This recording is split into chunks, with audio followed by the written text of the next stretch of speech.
ओम शांति। एक बहन ने प्रश्न पूछा कि मुझे किसी ने किसी दूसरे की बुराई की तो क्या मेरा पाप कर्म बनेगा।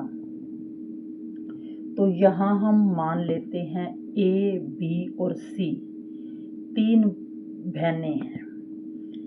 ए बहन ने बी बहन को सी बहन की बुराई करी, तो बी बहन सवाल पूछ रही है कि मैंने मान लो आधा घंटा फ़ोन पर बात सुनी, बुराई की, तो क्या मेरा पाप कर्म बनेगा।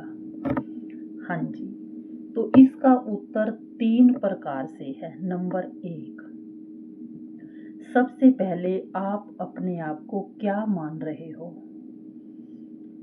मैं कौन। यदि आप अपने आप को बी मान रहे हो तो आप ड्रामा के अंदर हो, और ड्रामा के अंदर आपने ए से सी की बुराई सुनी। तो बुराई सुनते वक्त जरूर मन परेशान हो रहा होगा कि नहीं सुनूं, क्योंकि बाबा कहता है व्यर्थ बातें नहीं करनी, झरमुई झगमुई नहीं करनी, दूसरे की निंदा नहीं करनी। लेकिन सुनना मजबूरी समझकर सुन रहे हो।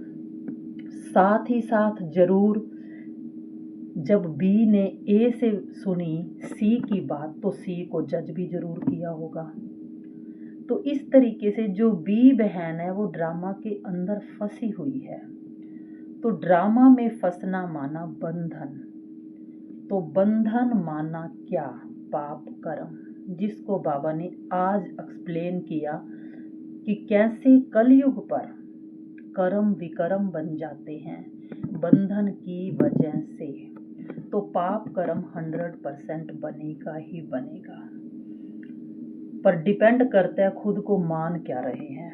नंबर 2, इसका एक और आंसर है।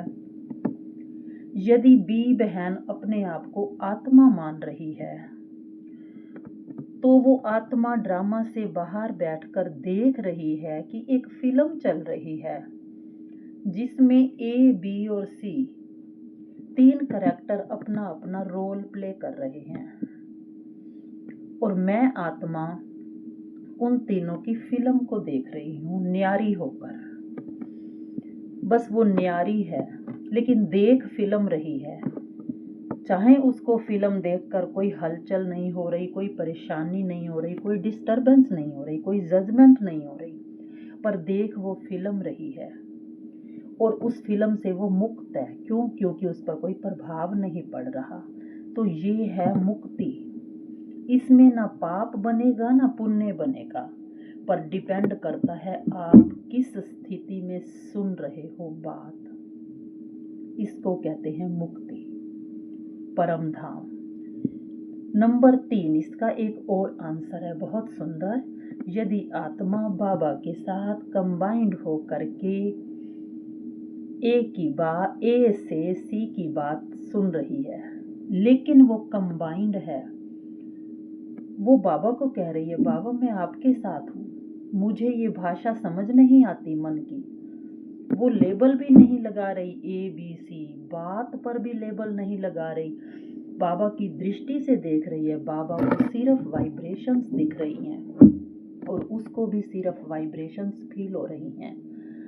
और वाइब्रेशंस फील होना माना आत्मा आत्मा आत्मा, परमात्मा परमात्मा परमात्मा, बस और कुछ भी नहीं। बड़ी हाईएस्ट स्थिति है ये, हायर कॉन्शियसनेस, बाबा की दृष्टि से देखना। तो ड्रामा का कोई सीन ही नहीं दिखता इसमें। तो ये स्थिति जो है एकदम आत्मिक स्थिति है, परम आनंद की स्थिति है। ये कहते हैं पुण्य का खाता जमा करना। इसी पुण्य के खाते से ही सतयुग आएगा और इसी खाते से ही डिसाइड होगा कि आत्मा को सतयुग में कितने बर्थ मिलेंगे। तो अब संगम पर हमारे पास चॉइस है कि हम इन तीनों में से किस आंसर को यूज करें, किस लेवल का पुरुषार्थ करें, किस स्थिति में अपने आप को स्थित रखें। शुक्रिया। ओम शांति मेरे मीठे बाबा।